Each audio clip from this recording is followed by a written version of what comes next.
क्या होगा, क्या होगा? पढ़ें तो।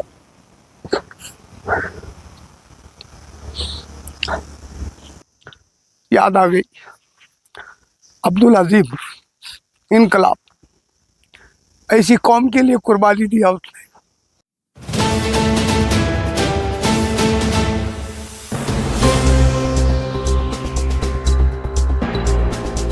को भी पता चलना चाहिए कि सरकार का भ्रष्टाचार और शासन प्रशासन और इसके अंदर कोई मिली भगत, कोई नेता, कितने लोग हैं और क्या है। तो मैं इसलिए बता रहा हूँ, ये तक कई सैकड़ों एकड़ ज़मीन है, ये पूरी सैकड़ों एकड़ ज़मीन जो है तो ये गैरान ज़मीन है और सरकार की ज़मीन है, सरकार की ज़मीन है।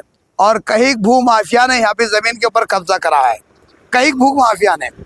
तो इसलिए मैं यहाँ आया हूँ कि कब्रिस्तान के लिए मैं तकरीबन 4 साल से लड़ रहा हूँ।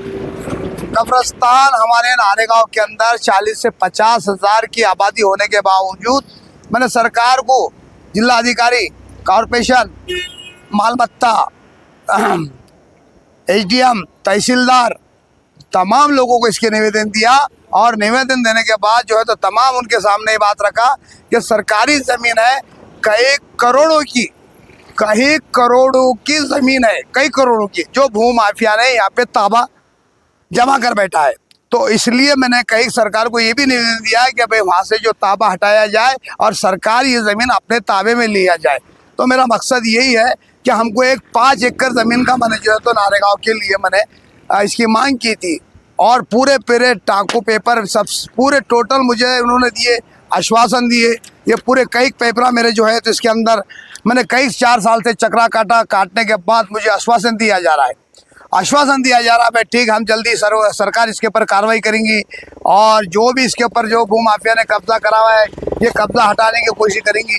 तो आखिरी में मैंने ये जो आखिरी में निवेदन दिया था, ये लेटर है, क्या भाई मंडल अधिकारी को इसका लेटर दिया जाए और ये वहाँ से ताबा हटा दिया जाए। तो उन्होंने मंडल अधिकारी को और यहाँ के जो है तो तलाटी को जिला अधिकारी से लेटर मिला कि वहाँ की चौकसी किया जाए। जब मैंने मंडल अधिकारी से फ़ोन पे बात किया, फ़ोन पे बात करने के बाद मुझे आनाकानी करता है, कहा कि भाई आपको जो करना है आप कर लीजिए, हम इसके अंदर कोई दखल अंदाजी नहीं करेंगे, ना हम वहाँ पे जो है तो ताबा हटाएंगे। ये मंडल अधिकारी की ज़बानी तूंडी मोबाइल के ऊपर उन्होंने 3 मरतबा मैंने उसको फ़ोन किया। फ़ोन करने के बाद मंडल अधिकारी को तो आपसे जो बनता है कर लीजिए, ये मुझे उन्होंने धमकी दिया है। तो अब मैं मजबूरन, आप ये ज़मीन का पूरा जायज़ा आपने लिया है, मजबूरन जो है मैं पीर के दिन 28 तारीख को 28/4/2025 बरोज पीर 11 बजे कलेक्टर ऑफिस के सामने आत्मा दहन करने जा रहा हूँ। और मुझे कुछ होता है, मेरी जान का कुछ होता है, इसकी जिम्मेदारी कलेक्टर, जिला अधिकारी, पुलिस प्रशासन, तमाम तलाटी, एसडीएम, तहसीलदार, मंडल अधिकारी, ग्राम सेवक, इसके जिम्मेदार मैं आपके मीडिया से माध्यम से कह रहा हूँ, ये पूरे जिम्मेदार रहेंगे। मैं आत्मा दहन जो तो पीर के दिन 11 बजे वहाँ पे कलेक्टर ऑफिस के सामने कर रहा हूँ, क्योंकि मैंने बहुत परेशान होने के बुनियाद पर, बहुत चक्र काटने के बाद ये मैंने खड़ी से खड़ा जो कदम उठाया है, ये जो कदम उठाया मजबूरन कदम उठाना पड़ रहा है मुझे। क्यों? आज हिंदुस्तान के अंदर सिर्फ भ्रष्टाचार ही चल रहा है, सिर्फ भ्रष्टाचार। एक मामूली चपरासी से लेके तो बड़े से बड़े पदाधिकारी सिर्फ भ्रष्टाचार कर रहे हैं। लाखों रुपए का, करोड़ों, हजारों करोड़ का जो है तो गफला कर रहे हैं। आज मैं तमाम ये जनता को भी समझाना चाहता हूँ। आज मैं बताता हूँ आपकी मीडिया के माध्यम से, अगर से ये भ्रष्टाचार हिंदुस्तान से सिर्फ 50% भी कम हो जाएगा, सिर्फ 50%, तो यकीन मानो हिंदुस्तान के अंदर कोई गरीब नहीं रहेगा, कोई गरीब नहीं रहेगा। लेकिन सबसे पहले भ्रष्टाचार रुकना चाहिए। एक मामूली चोर चोरी करता है तो पुलिस प्रशासन उसको गुनहगार ठहराती है। एक डाकू जो है तो दरोड़ा करता है तो पुलिस प्रशासन उसको जो है तो गुनहगार ठहराती है। लेकिन ये भामटे, ये चोर, ये बड़े बड़े पदाधिकारी इतना बड़ा लूट मार कर रहे तो फिर इनको चोर ठहराती क्यों नहीं है? इनके ऊपर कार्रवाई क्यों नहीं होती है? इनके ऊपर जो है तो पुलिस प्रशासन जो है तो इनके ऊपर कार्रवाई क्यों नहीं करती है? इतना भ्रष्टाचार चलने के बाद तो गुनाह गुनाह सब होता है, लेकिन आज सबके सब अब मैं बताता हूँ। अब आई है ये पूरा जायजा लिए, पूरी भू माफिया ने यहाँ पे जो है तो कब्जा करके रखा है, ये भू माफिया ने। और अब मैं आपके मीडिया के माध्यम से, मैं जब तक ये कब्जा नहीं हटता, यहाँ से कब्जा नहीं हटता, मैं जो है तो पुलिस यानी प्रशासन को हिला कर रख दूंगा। कलेक्टर हो, फिर वो तहसीलदार हो, एसडीएम हो, चाहे फिर वो मंडल अधिकारी हो, तमाम पदाधिकारी हो, लेकिन उनका भ्रष्टाचार ओपन करूंगा। ये पूरी ज़मीन जो है, ये पूरी ज़मीन जो है तो पूरे टोटल ये ज़मीन है उन्होंने जो है तो भूमाफिया ने यहाँ पे दबा कर रखा है।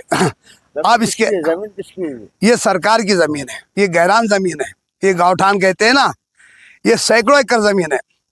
तो मेरी पुलिस जिला अधिकारी से ये एक अदबन गुजारिश है, मैं बहुत रिक्वेस्ट कर रहा हूँ कि इसके ऊपर तत्काल कार्रवाई कर एक बैठक बिठाया जाए। मंडल अधिकारी, तहसीलदार, ग्राम सेवक, सरपंच, ये तमाम लोग इसके अंदर मिले हुए, और इन्होंने जो है तो दस्तावेज यानी डॉक्यूमेंट, डुप्लीकेट डॉक्यूमेंट तैयार कर आर्ट का उतारा बनाकर इसमें साजिश, जो इससे पहले यहाँ पे ग्राम सेवक था, बाद में ग्राम सेवक भी आए, अब इसमें सरपंच थे, इसके अंदर तलाटी है, यानी इसके अंदर मंडल अधिकारी है या कोई एसडीएम है, इसकी चौकसी होना चाहिए। कब से आपने आंदोलन कर रहे थे, कब से उठा रहे थे? देखो, मैं पहले जो है तो इसके मैंने आज से 4 साल पहले मैं ओपोजिशन को बैठा था महानगर पालिका के अंदर, तो वहाँ से मेरे को महानगर पालिका से लेटर मिला, आश्वासन दिया गया, मैं आमरण उपोजिशन के लिए बैठा था। आमरण उपोजिशन को बैठने के बाद वहाँ से उन्होंने मेरे को लेटर दिए, वहाँ से लेटर होने के बाद कलेक्टर ऑफिस को लेटर गया, मालमत्ता में गया, जिला परिषद, पंचायत समिति, तमाम जो है तो कार्यालय के अंदर इसके पेपर डॉक्यूमेंट चलते रहे। मुझे बताया गया भाई ये पेपर लो वहाँ जाओ, ये पेपर लो इस जगह पे जाओ। जैसा जैसा मुझे कॉर्पोरेशन ने, कलेक्टर ऑफिस ने कहा, मैंने वैसे वैसे दस्तावेज तैयार कर पदाधिकारियों को देता गया, और आखिरी में जो है तो मैं मजबूरन हो, बहुत इतना मजबूर हो गया हूँ, चक्रा काट के मेरा वक्त ज़ाया हुआ, तमाम मेरे जो है तो कारोबार के अंदर इससे नुकसान हुआ।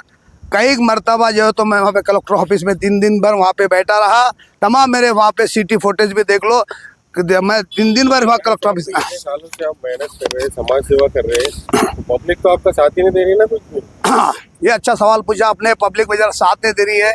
अगर से मैं एक बात बताऊँ, मैं ये जो नेता है, जो आज के जो नेता है, अगर से इनके 50% भी मैं झूठ बोलने चल जाऊँ और 50% मेरे अंदर मक्कारी आ जाए, तो यकीन मानो इनसे बड़ा नेता मैं बन जाऊंगा। अगर से शर्त मुझे है मक्कारी और नस नस के अंदर झूठ भरना पड़ेगा, और हर टाइम में मुझे झूठ बोलना पड़ेगा, और मेरे को अंदर मेरी मक्कारी लाना पड़ेगी। और जब ये मक्कारी आएंगे तो ये समझ लो, ये जो हमारे नेता है, हमारे कायद बोलते, हमारे मुसलमानों के लीडर, इनसे मैं 10 गुना ज़्यादा बड़ा लीडर बन जाऊंगा। शर्त एक है, लेकिन मुझे अल्लाह का खौफ है, कहीं ना कहीं मुझे दिल में अल्लाह का खौफ है। मैं डरता हूँ कहीं वैसे ये गुनाह ना हो जाए इनको। अब प्रशासन अगर आपकी बात मान लेती है और ये यहाँ पे जितना भी अतिक्रमण है वो हटा देती है, तो उसके बाद में आपकी क्या मांग रही है उसके अंदर?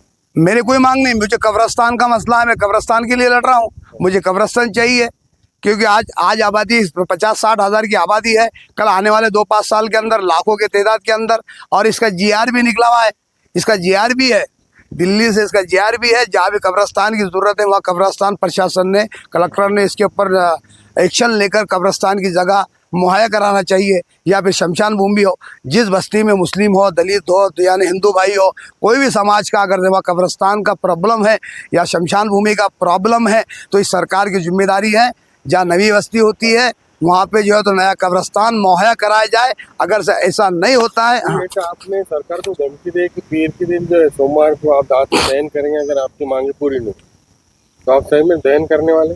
वे कोई में आप एक बात बताओ,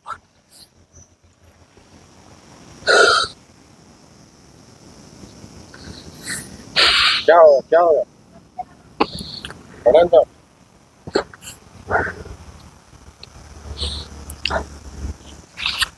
हमारा दोस्त याद आ गई, अब्दुल अजीम इनकलाब, ऐसी कौम के लिए कुर्बानी दिया उसने, बहुत कुर्बानी दिया, और सच्चाई की लड़ाई लड़ा उसने, लेकिन जनता ने उसको समझी नहीं।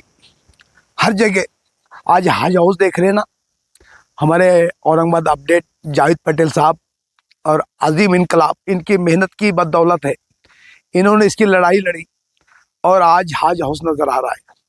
इन्होंने तमाम जो है तो मुसलमानों की लड़ाई लड़ी है। आज मुझे याद आ गया, दिल में एहसास हुआ है कि एक अब्दुल अजीम इनकलाब जो है तो मुसलमानों की लड़ाई लड़ता था, लेकिन कौम ने उसको समझा नहीं है, उसको कभी नहीं समझा है, लेकिन उन्होंने हक की लड़ाई लड़ा है। तो आज उसकी मुझे याद आ गई। आज कल वो था, आज नहीं है, आज बता नहीं सकते आने वाले वक्त के अंदर मैं रहूँ ना रहूँ, जनता मुझे भी याद करेगी, मरने के बाद करेंगी, लेकिन जनता जीती जी समझ नहीं पाती है। जनता सिर्फ मक्कारों का साथ देती है, सिर्फ मक्कारों का साथ देती है, पाखंडी और झूठे लोगों का साथ देती है। लेकिन कसम है ज़ात की, इनकलाब ने बहुत हक की लड़ाई लड़ा है और कौम के लिए लड़ा है। जब भी उठाया आवाज़ उठाई है, लेकिन कौम ने उसको सिर्फ बेवकूफ़ के अंदर ही जो है तो इस्तेमाल किया है और उसको गलत साबित किया है उसको। लेकिन हम गवाह है इसके अंदर। आज वो अल्लाह उसको जो है तो जन्नत नसीब करे और उसके क़ब्र अज़ाब को अल्लाह उसको महफूज करे, अल्लाह उसके तमाम गलतियों को माफ़ करे और उसकी क़ुरबानी अल्लाह जो है तो कल क़यामत के दिन भी वो कहेगा कि अल्लाह मैंने तेरे कौम के लिए क़ुरबानी दिया हूँ, मैंने तेरे लिए लड़ा हूँ, तेरे बंदों के लिए मैंने लड़ाई लड़ा हूँ, मैंने हक की लड़ाई लड़ा हूँ। ये कल अल्लाह के सामने शिकायत करेगा, लेकिन कौम ने मुझे समझा नहीं है, कौम ने मुझे समझा नहीं है, यही शिकायत रह जाएगी। मेरे भाइयों, अभी भी वक्त है समझने का। हालात दिन से दिन हमारे बदतर होते जा रहे हैं। तमाम जो है तो हिंदू मुस्लिम की राजनीति चल रही है। आप भी जो है तो आपको अपना कायद, अपना लीडर सही चुनने का वक्त है। हम नहीं कहते कि हमको चुनो, मैं इतना बड़ा लीडर बनना भी नहीं चाहता हूँ कि जैसे लोग हैं, मुझे वो लालूच भी नहीं है, लेकिन सच्चे आदमी को समझने की कोशिश करो। मैं नहीं चाहता कि मैं आमदार बन जाऊँ, खासदार बन जाऊँ, बड़ा मिनिस्टर बन जाऊँ, मंत्री बन जाऊँ, मेरी वो तमन्ना नहीं है मेरे भाई, मेरी वो तमन्ना नहीं है। मैं चाहता हूँ कि मुझे खिदमत का मौका मिल जाए, मैं दिल से चाहता हूँ कि अवाम के मैं अंदर खिदमत करूँ। तो आज भी वक्त है सुधरने का, आज भी संभलने का वक्त है। जैसा हमारा गुलिस्ता है, आज़िम इनकलाब चले गए, कल हम भी चले जाएंगे, फिर पछताव के अलावा आपका कोई नहीं मिलेगा। काश फिर वही पछताएंगे कि वाकई में पठान साहब जो काम करते थे आज वो नहीं रहे। तो ऐसे ही होता रहेगा। सच्चे लोगों को तुम भूल जाएंगे, वो मर जाएंगे, लेकिन पाखंडी लोगों का तुम साथ देने लग जाएंगे।